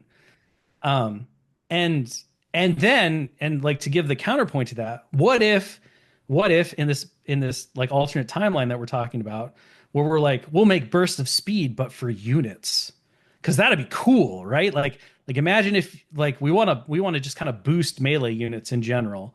And what does a melee unit need? It needs a way to, like, close the distance a little faster so it doesn't get shot apart, because we've seen the gun lines are super effective in the current meta. And so we're going to give a little boost to melee units by giving them a way to close the gap through this burst of speed thing. Cool. Oh, wait. If we do that because we boosted Riot Troopers a year ago because they were kind of under, Riot Troopers just break the game. So I guess we can't do that now. Like, yeah, that is a reality that can happen, right? If you you always have to be thinking about, okay, what does the impact do to future potential? Like, what do we want to see from going forward? How do we address these things? Because again, the goal is zero changes. We've talked about this a lot. The goal is always zero changes. Make it perfect on the first go. But that's impossible, right? Not only because we're humans and we're not perfect, but also because the amount of, like, games that we can play, even with our amazing group of global playtesters, is insignificant compared to the size and the amount of games that the community will play within the first month. Yeah. Right. And on top of that, the way in which you approach games changes from community to community. There's a global meta, but there's also individual metas. Yep. And a lot of times the global meta is affected by somebody's innovation within a local meta. So, like, it's an always evolving thing. Again, it's why I use the garden analogy. It is a garden. It is an ecosystem. It changes and it grows. And you don't want to put an invasive species in there that suddenly ruins the ecosystem. Right. So everything has to be considered heavily. And what are you doing and how are you affecting things? And the more changes you make, the harder it is to keep up with the game. And anyone who is like, that's not true, you can just make the changes better, I would say go look at just, we did a big refresh, and go look at kind of the challenges that's brought on, and people trying to understand, okay, which card do I use? What changed? When did it change? People get information at different times, right? Yeah. So that was a big kind of all-encompassing change. So it was like shouted from the rooftops and everything else. Imagine when it's just like a couple of small changes, right? That are just kind of whispered into the wind, and they disseminate through the communities because the communities know, or like that new player comes in like, oh yeah, well, you got to check this for the latest rules because they changed some of these cards and that rule got errated, right? Those changes are important, and it's not saying that they shouldn't happen, but you also have to take in the aggregate. So if you do that too much, now just learning the game isn't enough. You have to learn the game, then you have to relearn the game. Right. And you have to know where that information is and how it works and all this stuff. So, like, where's the balance? It always comes down to the balance. And this is kind of why you look at, where we are now in the industry and as war gamers, right? I've taken you completely off track, but I'll stay you're here until fine. you get all your questions done. No, it's Um, great. but like, so you look at where the industry is now, and we have, we have so many tools at our fingertips to do these updates, right? We can do erratas and rebalances and print and plays, and we can have live streams, and we can go on podcasts, and we can talk about all this stuff, right? And we can do blogs and everything else, right? We can reach the global communities in ways we never could before. And of course, there's this high desire to see these games continue to evolve and grow and rebalance in a faster way because we've been attuned that this is possible from video games. Video games can just release a patch, it uploads, and then the game is fixed until the next patch, right? And so if the balance doesn't work right in this multiplayer like game, they could just adjust these weapons, put in a patch, and now maybe the environment is better. But we're, the gamers in general, like game playing population in general, has become more accustomed and more expectant of rebalances, of a game kind of continually evolving as the players discover or identify issues, or as developers discover and identify issues, and they want that constant march to perfect balance, even in games, and this is all games that have differences, right? Even in games that have no, like, perfect balance doesn't exist. There will never be perfect balance in a Legion. There will never be perfect balance in a Shatterpoint, because perfect balance requires everything to be the same. And that doesn't exist, right? Even if you think about the most perfectly balanced game on Earth, which people argue is either chess or Go, chess, white has an advantage. It's very close to perfectly balanced, but it's not perfectly balanced because white has an advantage by going first, right? So all these games are imperfect because there are differences. And a game like Legion, which is trying to take these thematic characters that we just talked about and interpret them into game rules on the tabletop, is like the most imperfectly balanced game, because you want these characters to be all unique and different. They're all people, right? So Yeah. now we're taking, if you took 10 people and put them in a room and had them do game challenges, like some weird reality show that you would probably see on Fox or something these days. Each of those people, like, that's an imperfectly balanced game. Each of those people is good at different things. Each of those people has different skills and attributes that are going to lead them to success or failure based on what they're being asked to do. That's Legion. That's these war games, right? Right. The situation impacts just as much as what as these characters could do. Now we're trying to keep the band really close, right? So if you talk about low powered versus high powered, that band's always going to exist. What we try to do is squish those two sides together as close as possible. And the goal is, which we've talked about before, I think, is that if you keep those ends of power level together, then what matters is player skill. So for us, the idea of what is balance in a Legion is, okay, if a player of higher skill plays against a player with lower skill, and the player with lower skill takes the best stuff, and the player with higher skill takes the worst stuff, the player with higher skill will still come out on top more often than not based on their skill differential, right? So if you're really close in skill differential, taking the best stuff probably helps. And that's why I think you see a lot of like really hardcore competitive discussions about meta and stuff. They're always like, what's the mathematically best thing I can take? Because most of those players have a very tight skill differential, right? Right. So it's things like dice luck. It's things like unit min-maxing and that kind of stuff, like turn zero preparation. Those little adjustments matter a lot for them because their skill differential is very close. But when you talk about like a player with, you talk about more skill differential, like if you take a high level competitive player and place them against like little Timmy who just plays for fun, at game night and understands the game and loves it, but is not, cranking out tournament after tournament game against some of the fiercest competition on earth night after night after night.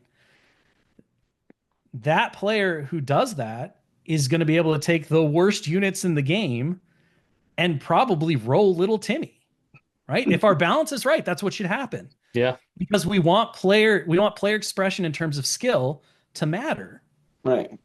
Right. And so that's kind of where it goes. If you get to a point to where, like, if you just take this unit, it's so good, the only thing that can beat it is that unit, that's when you have a significant problem, right? That's when your game is not balanced or that unit is not balanced. If the only solution to a problem is to take the problem, you have a problem, right? Um, but it's always kind of a sliding scale. So you're trying to think about that stuff. And that, that again, it comes back to we're always paying attention. We're always watching things. Is it the right time to make a change? Is it not a right time to make a change? What other ways can we turn dials to make certain things that are underperforming perform well? Riot troopers are a common one among the community where they feel like they're not quite living up to their potential. And that may be true, but are they not living up to their potential because there's some other factor in the game that hasn't been introduced yet? Right? Is there again, a primary mission type, a secondary mission type, a universal upgrade, a character, a battle force? Who knows? It could be anything, right? We don't want to cut off future growth. We want to manage everything to where it is. So we are watching it, and we're talking about it, and we're looking at it. And no, it's not going to get updated in April like some people seem to believe. But maybe it'll happen in November. Maybe it won't happen at all. Maybe they'll become the best unit in the game when Battle Pack 2 comes out, right? We test all of that stuff and we look at that stuff, but only the community will know when it happens. And we ultimately we do make a judgment call based on all of the factors and the data that we have as to whether something should be shifted or not. Right. And sometimes, we hit it out of the park and sometimes we don't. And sometimes we move things in different directions. But at the end of the day, the idea that everything has to be good is not accurate because everything can't be good. Right. Again, imperfectly balanced games. Our goal is to just make sure that, if you love Riot Troopers and you take Riot Troopers and you build an effective list around them, can you still see success? It might be harder. It might not be optimal, and you might not win worlds with it. But winning worlds with a unit is, I'm sorry to say, for some people, this will probably make them really mad, but being able to use a unit to win worlds is not the mark of a balanced unit. Like that's not the benchmark. Because if it was, then every unit that came out would just be better than the last unit because that unit would have to take you to worlds next, right? And nobody wants that because that's not a healthy game system. Yeah. The mark of a balanced unit is that it fits within the curve. It doesn't push the outliers, and it allows for the proper amount of player skill expression to shine.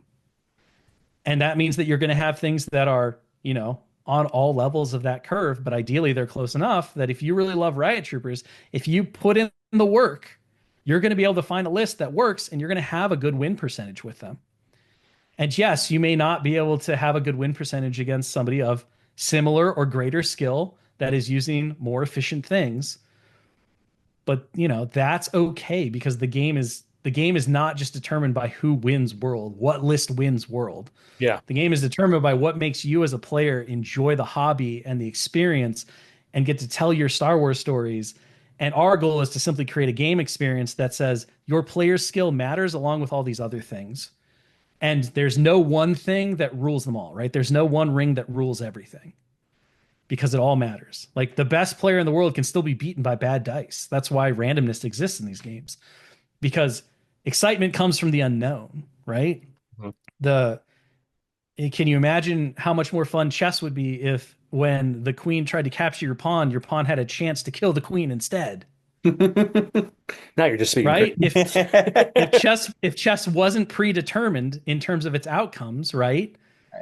That would make it more exciting from certain points of view, from player perspectives, because you'd be like, well, I'm mostly guaranteed that the queen will kill this pawn, but if let's just say you got to roll a crit 20, right? You got to roll a nat 20.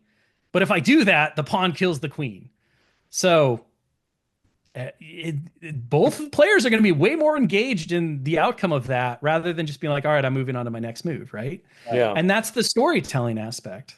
Sure. That's the part that makes you lock in and pay attention and have, an emotional attachment to the outcome of these things because there's random chance and there's luck. And that's a huge thing in Star Wars, right? A 1 in a million shot.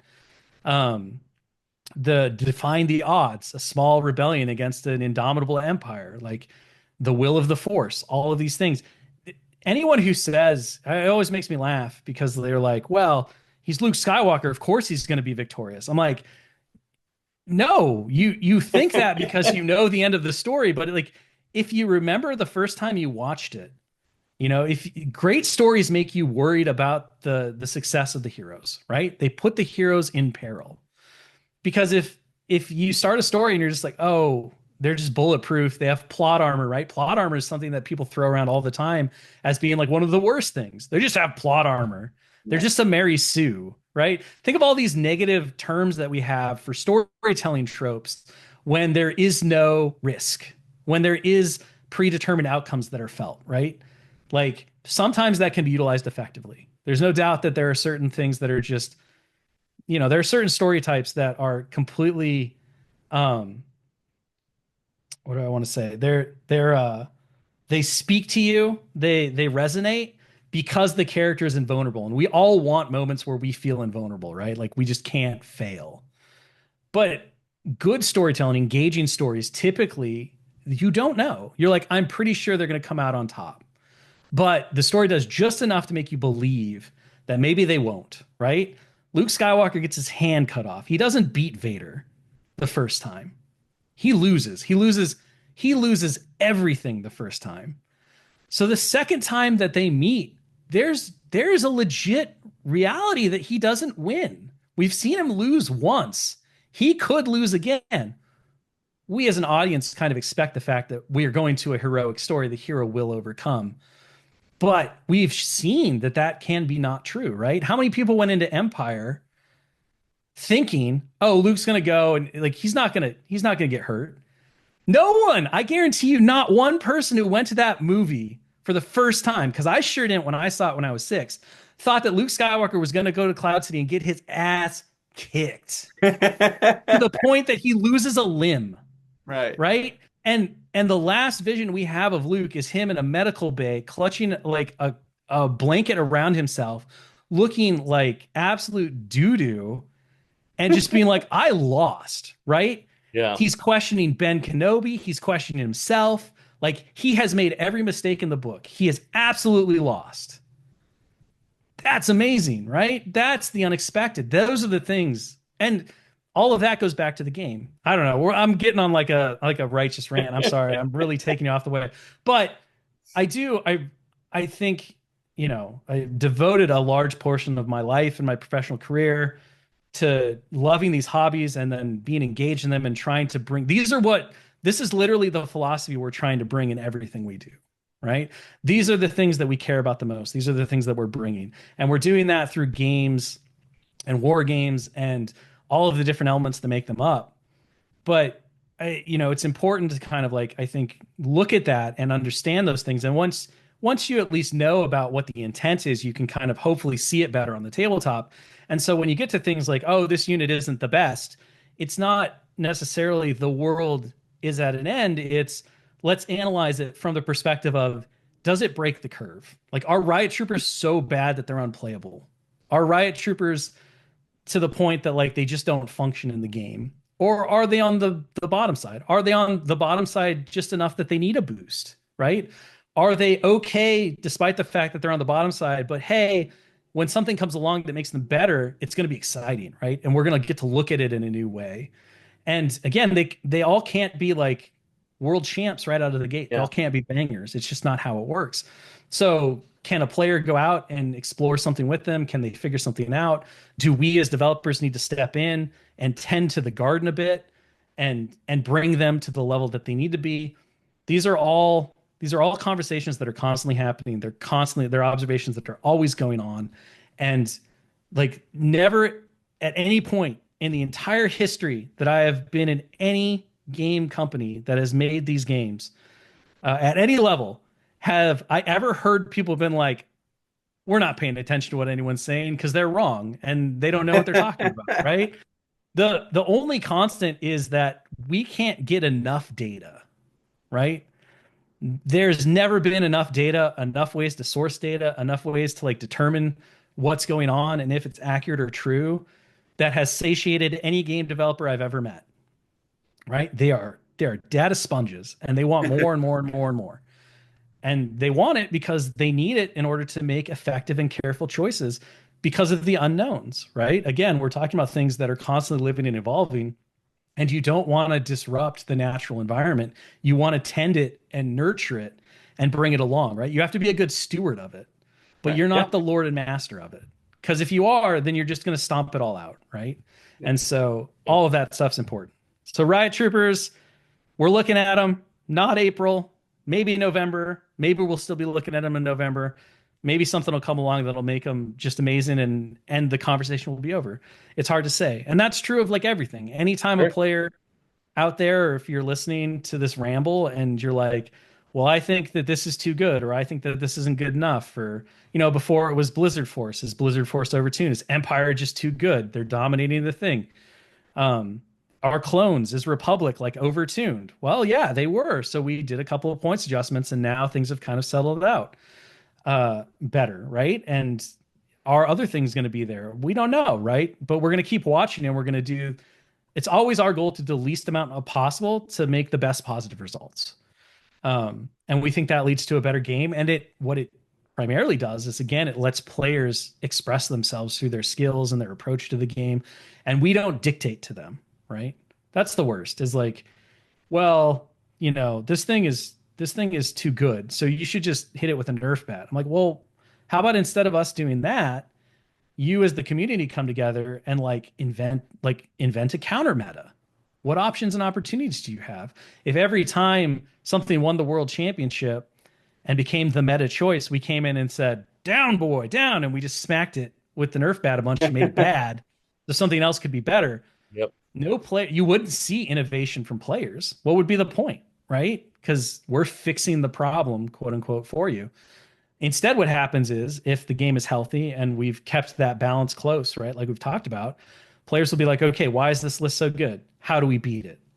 Well, we use these units and we use that and we take this. Oh, no, this new release actually answers some of the questions that we currently can't answer against this thing, so we'll take them in that way, and that'll be really cool. I mean, for crying out loud, just a year ago, right? Swoop bikes, which were considered a suboptimal choice, came out and they blew everyone away just because they were used by an innovative player who was really clever and put in the games and knew how to maximize them with the other pieces in their army. And suddenly it was like, well, maybe Overrun's a problem. And it's like, maybe Overrun was always a problem and nobody recognized it because it was there. Or maybe Overrun's a problem because no one's experienced Overrun used properly, right? Like, Yeah. these are the questions that you have to ask. Is it a problem, or is it just something new that players have to adapt to? And adaptation takes time, right? For sure. It takes space and breathing room for players to be able to, to come up with solutions and to think about things and to look at things differently. And, not every player has the luxury of being able to do that. And I think that's part of what kind of brings about that. Like, if you're just getting to play a couple of times every month, you're probably not going to have the time or the ability to crank out enough games or enough theory crafting to say, this is how I beat the meta. Right. So it falls to folks like yourselves, right, who are able and blessed to be able to constantly engage with the game and think about the game, and put energy and effort into the game to kind of help drive the conversation. Well, and I wish we saw more of this just in general across, the communities and stuff, because I think it's really easy to identify the problem. What I would love, what I miss a lot, is the times where people say, okay, this is a problem. It's either too good or this list is dominating. Let's talk about how we overcome it, right? Let's talk about options and solutions. If you are a player who's running into this list and it keeps beating you at your local game store, here are some solutions that we found that work well against it. Here's how you approach it, right?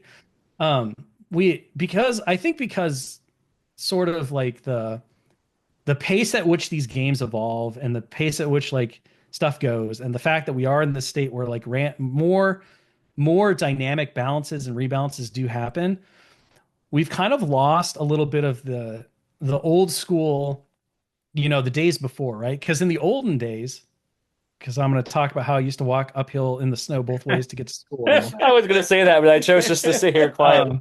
No. It's totally fair. But, before kind of this new modern advent of more access to information, more ability to make stuff, right?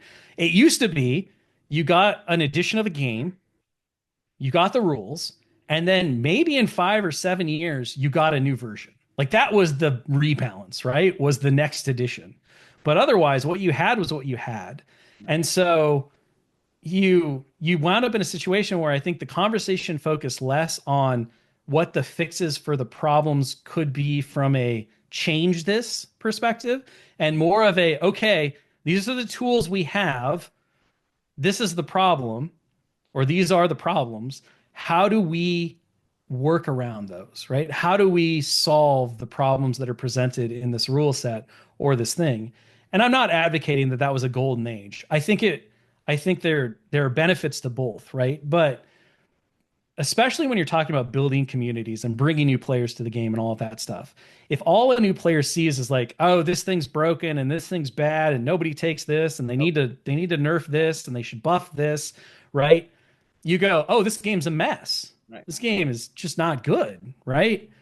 And even if all those things are true, the reality is that again, if you trust the process and you trust the fact that we are dedicated and committed to making the best game experiences possible, and we are committed to tending and nurturing the ecosystem, but you understand the fragility of that ecosystem and how everything interconnects and how, as a game developer designer, you create a healthy game that allows player agency and choice and all of this stuff. Then in addition to saying, oh, these things are like broken, overpowered, underpowered, whatever, you also say, but here are some ways in which you can innovate around the problems. Here's how do you deal with a blizzard force, right? That is overtuned. Maybe it's a little overtuned. What are the options? Like if you're playing Rebels, how do you beat this meta list? Not what is the meta list? How do you deal with the meta list with what you have available? Yeah. And those conversations, and then maybe it's just the game dev designer brain in me, like we present problems. Our role as game makers is to present problems to players, and then the joy of the game is players solving the problems, right? And I think adding that back into the conversation, not making it exclusively, well, this is what we have, we just have to deal with it, but going back to a sense of, okay, changes may be coming, but also like how you're a new player, you've gotten crushed a couple of times by the top meta list. Here's a couple of ideas on how we think you can play against it with what you have available, right? If you play Rebels, here's the best counter to that. Here's what you should be thinking about. Not necessarily this is the exact list, but like, why does that meta list do well? What does it excel at? What are its weaknesses? Yep. How do you use each faction to like take down those weaknesses? And those more tactics and like strategy focused discussions that aren't just like, this is the best list for this faction, so take this, learn how to run it, and it does really well. It's like, yeah, that's great. That's really great information. But let's also look at, and let's talk about for players who don't have, again, that opportunity or that ability to just be grinders and to really be engaged constantly with the thing they love, right? We all would love to be able to dive into these hobbies 24/7, I think, because that's why we're here. We enjoy playing them in our free time. We're giving up our free time to play them, but everyone's amount of free time is different, right? Mm-hmm. So for those who have greater ability to come in and say, yeah, I think about the old game store. Like, why did you always go to the old game store? There was always those couple of vets in the back who'd take you under their wing and they'd be like, all right, you're having some problems. Let me tell you how this works. Or like, let's talk about it. Some of the best convention experiences or the best post-tournament experiences are sitting around with your group of buddies and talking about their games, what worked, what they ran into, how they could solve it. Let's bring that conversation back to the wider community. Let's start making that more of the norm. In addition to identifying, issues or pain points within the game, let's also talk about, hey, we know we have a lot of new players. We know we have a lot of players who have different varying ability to engage with the game and really think about the game in theory craft. Let's bring some of those resources and start bringing that into the community so that we can see new ideas come forth and we can kind of shift metas in a more dynamic way as well by identifying, okay, maybe AMG is maybe we're working on a solution to a problem. which is very likely possible. But we have to test that thing to death. So it's not going to be like, if you're a slightly overtuned Blizzard Force, to use a great example, right? I think Blizzard Force became dominant. It was about 6 months before we were really able to start doing some of the tweaks. It's not like when we presented that errata that day, we were just like, let's fix it. Let's finally fix it, right? We woke up and we're like, today's the day, boys. Let's go change some numbers and fix this problem finally. Like the rays of the sun have parted. Enough like separatist players have been sacrificed on the altar of Blizzard Force that we feel compelled to move. Yeah. What we were doing the whole time was we were testing different changes, and we were having some success with some changes, and we were seeing some were overblown in others, and we were trying to find that right balance point again to tend and nurture the garden, but not stomp on all of the growth. Right. And it took 6 months. It took 8 months, right? So there is just inevitably going to be, if you want a healthy game and you want your agency and your choices and your innovations to really be what drives the game as a player, which I think the vast majority of players do who play these games because that's the magic of them, then you have to also accept the fact that there's going to be an amount of time where those changes are being worked on and tested that you have to come up with ideas or solutions Right. as best that you can with the resources that are available until some fix happens. And if you're invested in the game and you're a veteran, right, that may not matter to you as much. You might just be like, I'll write it out. I'll just talk about how much this needs to change because I don't like it. But you should always remember, and I think this is so important, that criticism and critique is great. And we don't shy away from it. But you always have to be careful to be aware that the way you say things matters to the growth and success of your community. Right. And if you want to see your community grow so you have more people to play and you have more events to go to and you get to engage with the hobbies that you love more, bringing people in with positivity and making an environment in which people are attracted to rather than repelled from is critically important. Right. So how you criticize, how you critique, how you go about solving problems and showing people that, hey, yeah, this game isn't perfectly balanced and sometimes there's some things that they miss on, but they're pretty good about fixing them. And here's how we solve it in the meantime, right? Yeah. Right. We can only do so much as on our end, right? It comes down to build the group that you want, right? If you want a thriving community, I can guarantee you just being negative all the time and talking about how terrible the game is probably isn't going to do it. Agreed. Right? Usually. So give the criticism, be realistic, but also remember that, finding solutions, offering positive opportunity and hey, yeah, this is a little rough. I'm not going to lie. This thing's overtuned, but here are some options to beat it. I saw you struggling with it. Here's some things that I would do. Go read Gray Squadron Gaming's write-up on this. They had a really great report where they took the scary boogeyman and they played a couple of different games with different lists against them, and they saw success here, here, and here. So here's some ideas on how to capitalize. Yeah. Look for these advantages. Look for this stuff, right? Not only does that kind of, make the experience better until the fix may come, but it also creates, I think, a much more lively and exciting community environment where now problems aren't just things that you have to wait to solve. Problems are challenges that you get to innovate around. And now both halves of the engine, the AMG side and the player side, are working synchronously to make the best gaming experience possible. Right. Yeah, and you're saying everything that we believe in too. I mean, we try on the channel all the time to play the units that aren't meta, right? We like to mix it up. We have to show people different ways. Oh, you think these sleeper cells are bad? Well, we'll cut them with this, right? Or vice versa. There's other ways to approach it. I think some units are inherently, like you said, there's a gap, right? There's some units are really good. Some units are still good, but maybe not as good. As long as we keep that band and we show other ways to fight them, we agree. Right. Yeah, we like to show that all the time. Yeah, and I mean, again, the idea of player, always keep in mind player skill, right?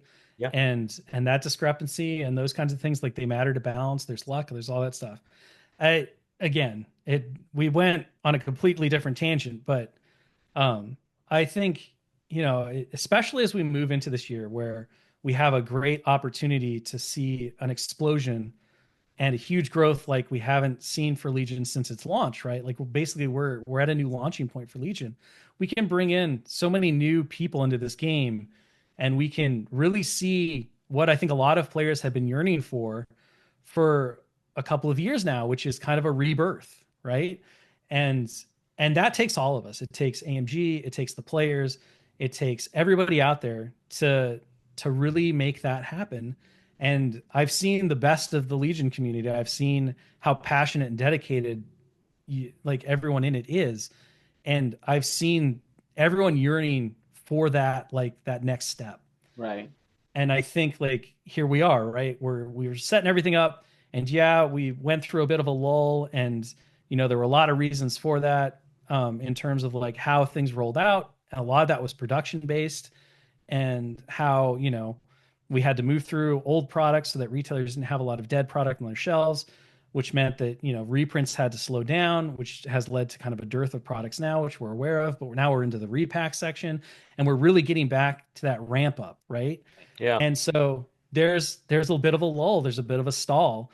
But if we all push together because we all believe and love this game and this community, then together, right, by our powers combined, we can form a super bot, and we can, take Legion into a place that it's never been before, Yeah. and really make it like a huge thing for the next 5-10 years, until we get to like the spot where it's like, all right, we've done a lot of great stuff.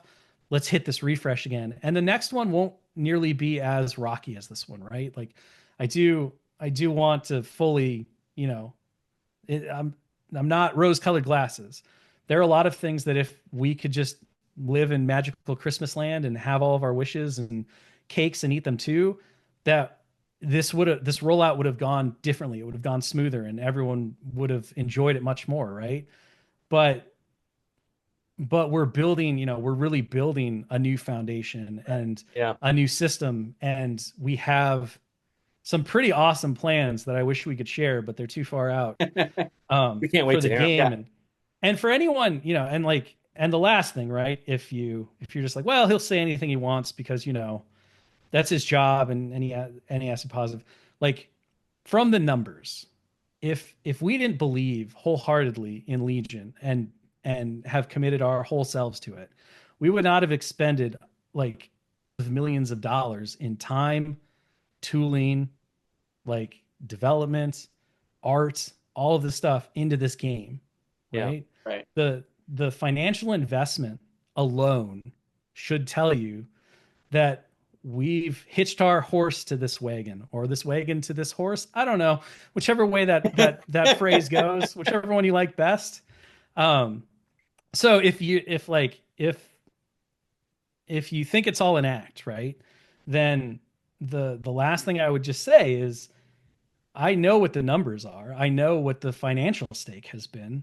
I know what we've put into it, and we've done so because we believe in it, and we're passionate about it, and we have a vision for the future that I hope will be everything that players in the community want, and that Mhm. will take this game to a level that it's never seen before. And it will become one of the cornerstones of the tabletop wargaming industry. But all of that, it took effort and time and build to do. But we've literally put our money where our mouth is. Yeah. Um, and Yeah. so maybe the pragmatic side moves you to believe everything, even if you don't believe the hype. Because I know that there's a level of like, well, you can say all the right things and all of that, but at the end of the day, the money talks.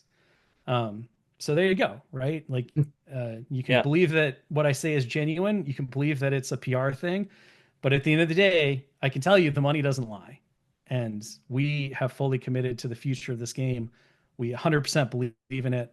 We are doing everything within our power and our time to make it the greatest game that it can be, and to make it a monolith within the industry. And we've had I won't say it's been 100% joy because creation never is. Good creation usually comes from some amount of suffering, Right. Yep. and blood, sweat, and tears being poured into it. But I know, among the team and everything else, like we wouldn't trade it for anything. Like we're very proud of what we've accomplished. We know there's a lot more to go for. Our motto has always been, uh, you know, aim for the best and then reach even further once you get there. So it should be a wild time, and I'm excited for everyone to come along with us and all of that good stuff. Let's move on to the next listener question now that I spent like an hour talking about things that you didn't even No, ask I about. think that was a good wrap up. You Yeah. kind of gave us a nice design philosophy, how you guys got there. I honestly think some people needed to hear that because we always try to be good stewards of championship the game as best we can. But there's always those cynics out there like, well, if they really meant that, why didn't they have shown a core? Why did they have? So it was really good being able to hear your thought process of why you're doing what and how things are coming. I will add one thing though. We're super excited for Adepticon, not just for the announcement, but we'll be playing in Worlds and some other events, SharePoint, and Right. you'll see Yeah. us around. So come say hi to us, and then as for you, Mr. Will, we'll definitely be at the keynote, listening with eager eyes and ears, trying to figure out what's coming up that you haven't spoiled at all yet. I believe we have Ross has already scheduled us for a sit down during Adepticon. So I think it's after the keynote, but yeah, we'll have a good conversation once we show up all the slides and talk about all the stuff, and it should be fun. But I'm looking forward to it. Adepticon can't come soon enough for a lot of reasons. One, we get to stop worrying about Adepticon sort of until next year. But two, it's always a blast. So I'm very excited to be out there in Milwaukee for the first time, and to get to see you all and hang out and give more of a vision for where we're going next. But it's been fun. So Gamma was great. It was really nice to have the starters announced and for people to start seeing stuff. Nice and warm up to Adepticon. yeah, and it's tip of the iceberg stuff because we've got a lot more exciting stuff to go as well. Oh, that's So great. Awesome. looking forward to it. Well, thank you so much, Will. We really appreciate the time you give us always, and we'll see you at Adepticon. Yeah, no, thanks for letting me come on and just like railroad your show into my little soapbox. Anytime. Oh, it's perfect. Yeah.